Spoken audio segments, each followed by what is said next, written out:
दोस्तों, आपका इस्तकबाल है हमारे इस YouTube चैनल में, जहां पर हम आपके लिए लेकर आते हैं बहुत सारे उपाय। आज मैं आपको बताने वाली हूँ कि कैसे आप दो लोगों को अलग कर सकते हैं हमेशा के लिए।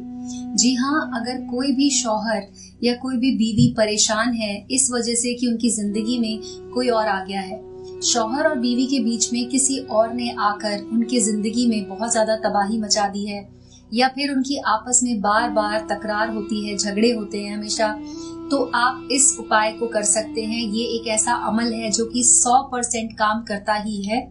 मौलाना जी ने ये आप लोगों के लिए स्पेशली हमसे बनवाया है।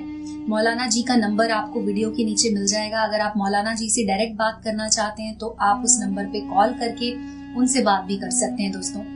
तो आज मैं आपको बताने जा रही हूँ कि कैसे आपको इसे करना है। सबसे पहले दोस्तों, आपको क्या करना है कि 2 केले लेने हैं और 4 लौंग ले लेनी है।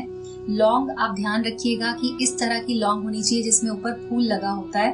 आपको वो वाली लौंग ले लेनी है। 4 टुकड़े आपको लौंग के लेने हैं और 2 केले लेने हैं। 2 केले ऐसे होने चाहिए कि वो इस तरह से जुड़े हुए हों, उस केले का आपको इस्तेमाल करना है। अब मैं आपको बताती हूँ इसका उपाय, लेकिन दोस्तों उससे पहले आप सब्सक्राइब कर लें हमारे चैनल को और बेल आइकन को जरूर दबा दीजिएगा, जिससे कि आपको हमारे जो भी अपडेट्स होंगे, जो भी नए वीडियोस होंगे, उनके नोटिफिकेशन पहुंच जाएंगे।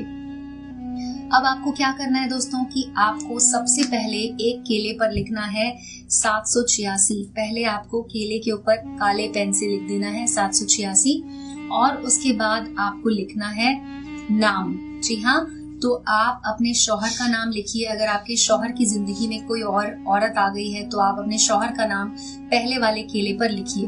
मैं यहाँ पर जैसे लिख रही हूँ रफीक,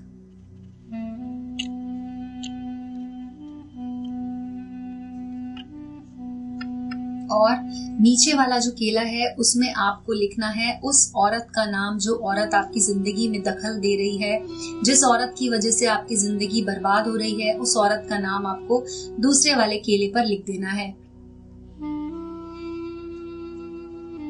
मैंने यहाँ पर राबिया लिखा है। अब आपको 2 काम करने हैं। पहला तो ये काम है दोस्तों कि ये जो सेकंड वाला केला था, इसके ऊपर आपको एक नक्श बनाना है। इस तरह से नक्श बना लीजिए। सिंगल लाइन का नक्श होगा ये, जिसके अंदर 3 खांचे इस तरह से आपको काटने हैं और इसमें आपको नंबर लिखना है। तो पहले में आपको लिख देना है 9 और तीसरे वाले में भी आपको लिखना है 9 और बीच वाले में आपको लिख देना है 3। इस तरह से आपको लिखना है दोस्तों।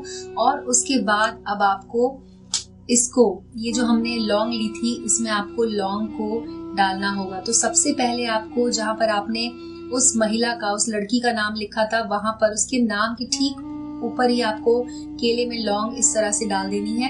और दूसरे जो हमने यहाँ पे जो नक्श बनाया था, नक्श में 3 जहां पे लिखा था वहां पर आपको 1 लौंग डाल देनी है। बच जाती है हमारे पास 2 लौंग। तो 2 लौंग में से आपको क्या करना है, 1 लौंग आपको रफीक के नाम यानी अपने शौहर के नाम के आगे लगानी है और 1 पीछे लगा देनी है इस तरह से।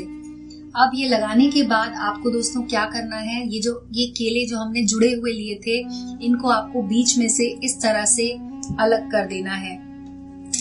ध्यान रखिएगा कि इसीलिए मैंने आपको कहा था कि जुड़े हुए केले लेने के लिए बाद में आप इसे ऐसे अलग कर दीजिएगा। और जो ये वाला केला है जिसपे आपने अपने शौहर का नाम लिखा था, वो आप अपने पास रख लीजिएगा। और ये जो दूसरा वाला केला है जिसपे आपने अपनी सौतन का नाम लिखा है, इस केले को आपको लेकर जाना है और इसको आपको दफन कर देना है। जी हाँ दोस्तों, किसी भी सुनसान जगह पर जाएं और वहां पर जाकर आपको इस केले को दफन कर देना है। जमीन खोदनी है और जमीन के अंदर आपको केला रख देना है और उसके ऊपर से आपको मिट्टी डाल देनी है। ये काम जब आपका हो जाए तो आप चुपचाप घर आ जाइए। उसके बाद आपको वुजू कर लेना है। पाक साफ होने के बाद ये जो दूसरा केला है, इसका आपको किस तरह से इस्तेमाल करना है मैं आपको बताती हूँ। आपको कोई भी मीठी चीज बनानी है अपने घर में और उसके अंदर आपको इस केले में से सिर्फ एक छोटा सा टुकड़ा काट कर अपने शौहर को खिला देना है। जी हाँ, आप अपने शौहर को जैसे ही इसे खिलाएंगी, आप देखेंगी कि उसके कुछ ही मिनटों के बाद ही आपके शौहर आपसे फिर से मोहब्बत करने लग जाएंगे और वो जो औरत, वो जो सौतन जो आपकी जिंदगी में थी, वो आपकी जिंदगी से दूर चली जाएगी। तो आप इस अमल को कीजिए और अगर आपको कोई भी शक हो, कोई भी शुबा हो, कोई भी सवाल हो तो आप मौलाना जी के नंबर पर कॉल कर सकते हैं दोस्तों। नंबर आपको वीडियो के नीचे मिल जाएगा। आज की वीडियो में बस इतना ही। शबा